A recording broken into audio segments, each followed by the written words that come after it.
TRS వాళ్ళు పిచ్చి పిచ్చి వేషాలు పిచ్చి పిచ్చి తమాషాలు వేసుకొని ఇది నా ఇల్లు జూబ్లీహిల్స్ నా ప్రాంతం మీరు కాదు కదా మీ బాసులు కూడా గల్లీలకి బయటికి పోలేరు అని చెప్పేవాడు కూడా మీ ఇల్లు కూడా మీ గల్లీలు దాటారు మీ ఇల్లు చూడరు. ఉన్నారు కాంగ్రెస్ లో చిన్న చిన్న ఆకు రౌడీగాళ్ళు ఇంత రౌడీగాళ్ళు ఉన్నారు. వాడు ఇట్లా అట్లా నేను ఒక మాట అడుగుతా మీరు ఆలోచించుకోండి. వాడు గెలవకముందే గింత నిలుగుతాండు పొరపాటున గెలిచి నాకు ఏమవుతుంది? ఇడ్లీ బండిలు కూరగాయల మార్కెట్లు ఇస్త్రీ షాపులు సెలూన్లు వదులుతాడా తిన్నా అందరు నాగం చేయడు.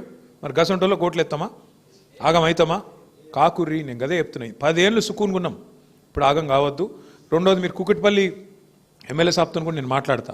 ఆ మోతీనగర్లో కూడా నాకు షఫీ చెప్పిండు ఆడ కూడా మీరు ఇదివరకు శుక్రవారం పెట్టుకుందిరా అట్లే నడిపించేటట్టు కూడా నేను చెప్తా. ఎమ్మెల్యే కుకట్పల్లి కూడా మనోడే మన పార్టీడే ఆయనకు కూడా చెప్తా. జూబ్లీహిల్స్ ఎమ్మెల్యే కూడా మళ్ళీ మన పార్టీ గెలుస్తుంది ఎవడు కూడా ఆపలేడు.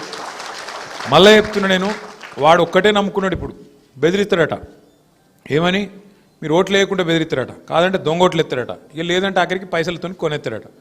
అన్నీ మనకి ఎరుకున్న ఉపాయాలు ఇవేం తెలివనియం కాదు. వానికి ఎంత తెలివి ఉందో మనకు అంతకంటే ఎక్కువ తెలివి ఉంది.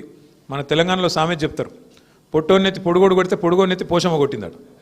కాబట్టి మీరు అంత తెలివిగా మీరు కూడా ఆలోచన చేయాలి. షేర్ చేయండి, లైక్ చేయండి, సబ్స్క్రైబ్ చేయండి. మరిన్ని వీడియోల కోసం బెల్ సింబల్ పై క్లిక్ చేయండి.